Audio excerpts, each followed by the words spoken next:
सेठ मुनि क्या बता। वहां क्यों पहुंचे? सभी ब्रह्मा थे, वहां विष्णु थे, सभी उठकर खड़े हो गए। जगह जगह इत्र का छिड़काव हो रहा था कि सेठ आ रहे हैं। तुरंत इंद्र अपने गद्दी पर बिठा करके हमको तिलक कर दिया और दो लोग वहां जो है चौर डोला रहे थे। इतना आनंद आया मुनि, मैं क्या बताऊं तुम्हें। वो सुख इस संसार में नहीं है। मुनि बोले कि बड़ा अच्छा सपना देखा अपने सरकार। सेठ बोले अपना बताओ। मुनि बोले हमारा ये सब नहीं था, ना हमारा विमान आया, ना कोई पीले पीले पहन के आया। हमारे सपना में दो काले काले भूत आए,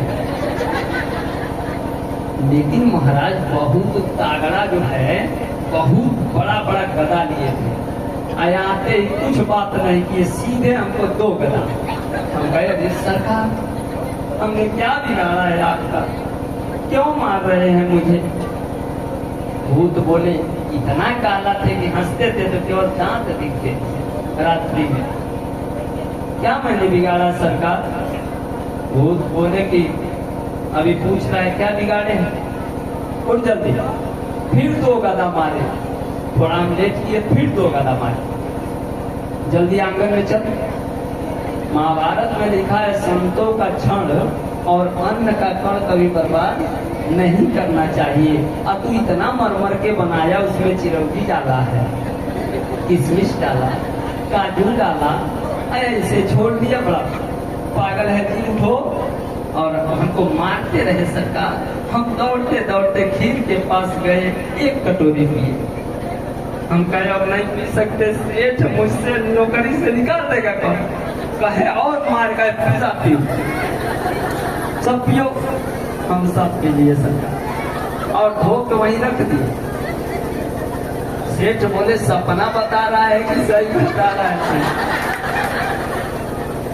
मुनि बोला कि मेरा सपना कभी कभी सत्य हो जाता है सरकार। चल जल्दी दिखा।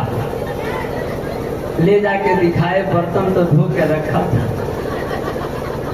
सेठ बोले कि क्यों रे, बहुत तू तो बेईमान है, हमसे बताया नहीं, खीर खा लिया।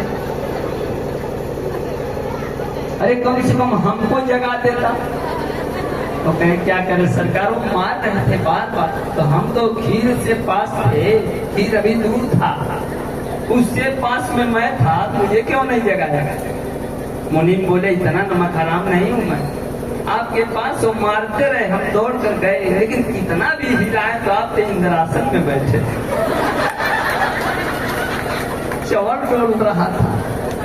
और आप खुद अपने मुख से बखान किए हैं कि वहां का सुख इस संसार में कहाँ है। तो कहाँ वो इंद्रासन, कहाँ खीर। तो कहने का मतलब ये है सज्जनों कि कंजूस तो चल सकता है कदाचित, लेकिन मक्खी चूस बिल्कुल नहीं चल सकता। मक्खी चूस तो इतना खतरनाक शब्द है कि उसका व्याख्या भी हम नहीं कर सकते हैं आपको। तो ये सब टाइम तो बहुत अधिक है, नहीं कथा हम सुनाते और सुनने का मन हो तो एक जो है प्रश्न है, एक प्रश्न है, हाथ उठाइए तो 5 मिनट में उस प्रश्न का उत्तर दे दें। बहुत अच्छा लग रहा है, आप लोग ऐसे कथा श्रवण कर रहे हैं कि हमको तो जाने का मन ही नहीं करेगा। कैसे हम कल जाएंगे? बोलिए श्रीमद् भागवत महापुराण की। प्रश्न है कुछ लोगों का, भगवान श्री राम को वन में जाने के लिए आखिर कैकेयी माता ही क्यों प्रेरित किया? आखिर इसमें कारण क्या था? ये कथा है रामचरितमानस।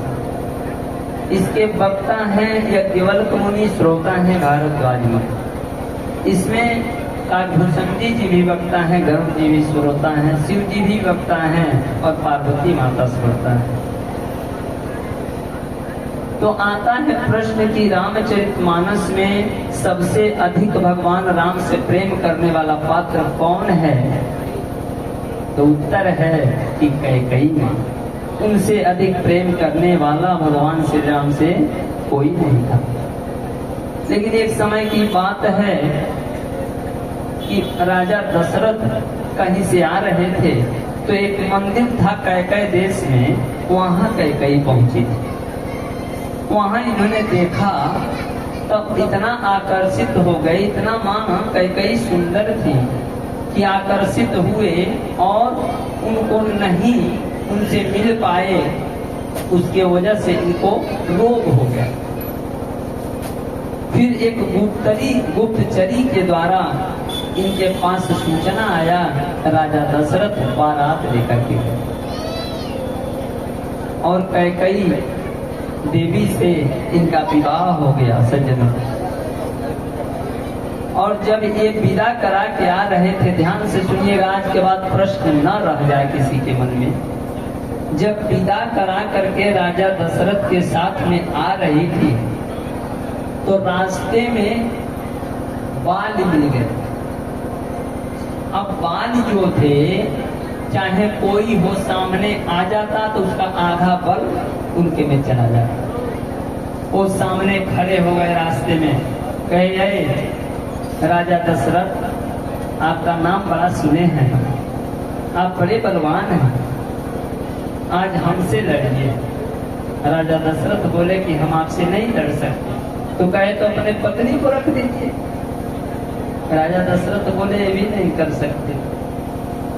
तो कहे बाल की 3 ऑप्शन है आपके पास, या तो मुकुट रखिए, क्योंकि राजा लोग जब हारा करते थे सज्जनों, तो अपना मुकुट रख देते थे और कुछ नहीं, जमीन नहीं कोई लेकर जाता था, बस मुकुट ले लेते थे, हाथ मान लिया जाता था। तो यहाँ तो आप अपना मुकुट रख लीजिए, नहीं तो अपने पत्नी को रख दीजिए, और नहीं तो हमसे युद्ध करिए।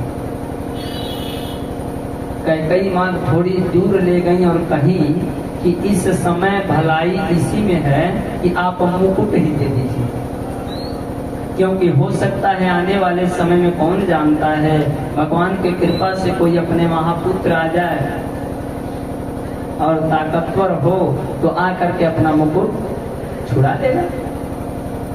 इसलिए जब बहुत ज्यादा परिस्थितियां ऐसा लगे कि इस समय हम लोग बच नहीं सकते, तो उस समय सबसे अधिक प्राथमिकता ये है किसी तरह से वहां से बच कर निकल जाए। आगे क्या होगा कौन जानता है। इसलिए कैकई माँ को लेकर के आए। 8 वर्ष की उम्र में राम जी थे, हम डायरेक्ट कह रहे हैं क्योंकि टाइम कम है। 8 वर्ष का उम्र था भगवान श्री राम का।